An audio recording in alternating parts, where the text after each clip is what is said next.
السلام عليكم ورحمة الله وبركاته. ازيكم يا حبايبي، عاملين ايه؟ يا رب تكونوا بخير. معاكم أميرة ثابت. هنعمل النهاردة وصفة البرجر البيتي بطريقة حلوة قوي قوي، وهتعجبكم واحلى من بره ان شاء الله.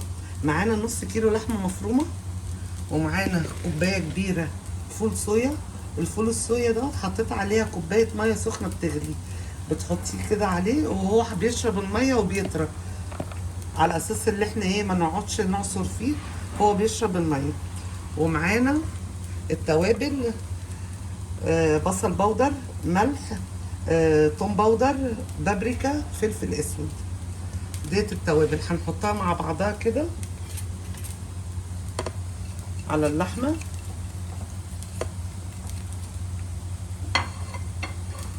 ومعانا مستردة مستردة وكاتشب ومايونيز. مستردة وكاتشب ومايونيز برضو بنحطهم كده، بتدي طعم حلو قوي للبرجر.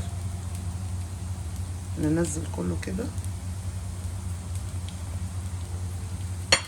ومعانا الفول الصويا، هو طبعا ما فيهوش ميه خالص علشان حطيت له الميه السخنه فشرب الميه.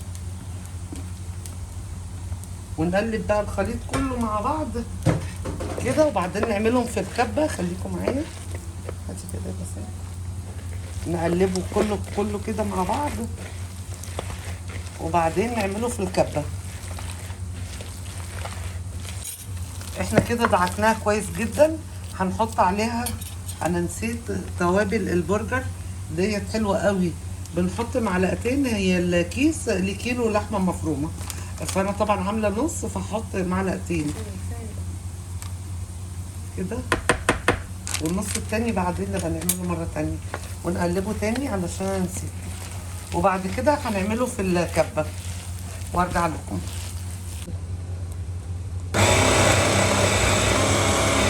احنا كده دلوقتي بنضربها في الكبه. خليكم معايا لغايه ما نخلص الكميه. كده احنا قلبنا العجينه كلها اللي هي اللحمه بالفول الصويا. بناخد قطعه كده وبنحطها ديت غطا البطرمان، يعني ما عنديش انا المكبس بتاع البرجر، فبنتصرف نعمل غطا البطرمان كده. نحط الكيس وندهنه زيت علشان ايه ينزل على طول. عايزه حته كمان نحط لها ما نستخسرش.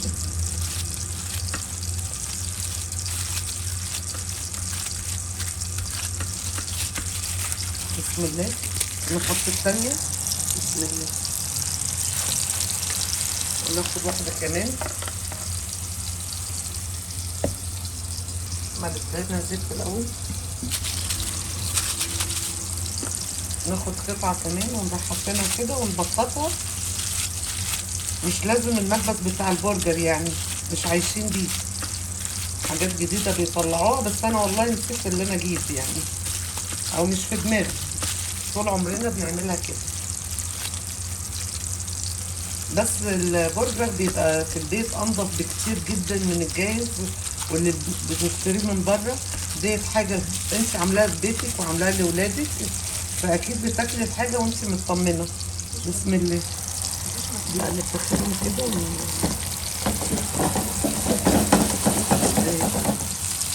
نعدلها بقى كده. خليكم معايا. هنحط مكان البصل حته زبده تاني علشان نعمل العيش، نديله وش كده اهو، بيبقى طعمه حلو قوي. ادي الزبده اهي. ده البصل بعد ما اتعمل. البصل اهو بعد ما تدبل. ومعانا اهو كده بالصوت. ومعانا طماطم وبصل صحيح يعني مش متدبل، للي عايز. ودوت خيار مخلل متقطع شرايح. هنجيب بقى كده العيش احنا قسمناه ونديله ايه يعني وش كده اهو عشان يبقى مقرمش وحلو. ونجيب النص التاني عشان يبقى مقرمش وريحه الزبده فيه بتبقى حلوه قوي. هنخليه كده شويه قبل ما نعمل السندوتشات. البرجر خلص زي ما انتم شايفين كده. هنعمل السندوتش معاكم دوت. طبعا اتعمل في الطاسه بالزبده.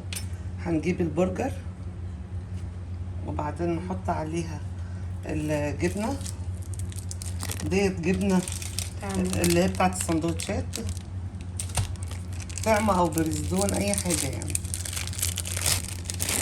لا لا، بتبقى طعمها حلو قوي. هي دلوقتي هتسيح، وبعدين هنحط خس. لا، نحط الاول حبه بصل. وخيار الاول يا ماما. طيب، ودوت خيار شرايح، طعمه حلو قوي قوي وحراقه في منتهى الجمال. ونحط كاتشب. مايونيز. بس اجيب معلقه تانية المايونيز.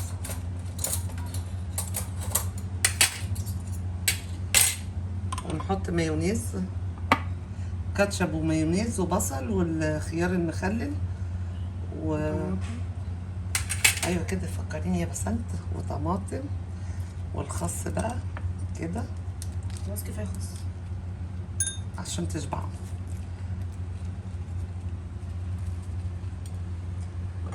ونحطه في قلب طبق التقديم اهو. هنعمل بقى بقيتهم. لا خليهم. هنجيب التاني، هنحط برضو واحدة برجر، وبعدين نحط الجبنة.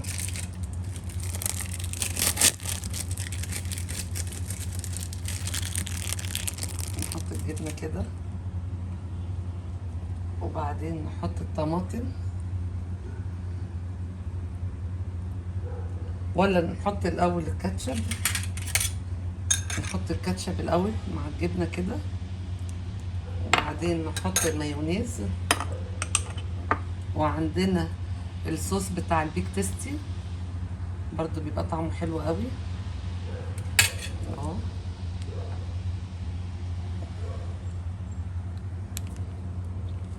أهو، بيبقى طعمه حلو قوي، الولاد بيحبوه جدا. وبعدين نحط خيار، نحط خيار، ونحط بصل من دوت، لان فيه بيحب البصل دوت من غير ما يدبل. وممكن نحط قطايه كمان. لا يا ماما كتير قوي، حطي خس بقى. لا، المهم يعني تحطوا اللي انتوا عايزينه في قلب الساندوتش علشان يبقى منظره حلو كده ويفتح النفس. ما شاء الله العيش التاني وقع. العيش التاني نجيبه اه. نحط طماطمايه برضو كده عشان ما نستخسرش. وده المنظر النهائي بتاعنا، وبألف هنا وشفا.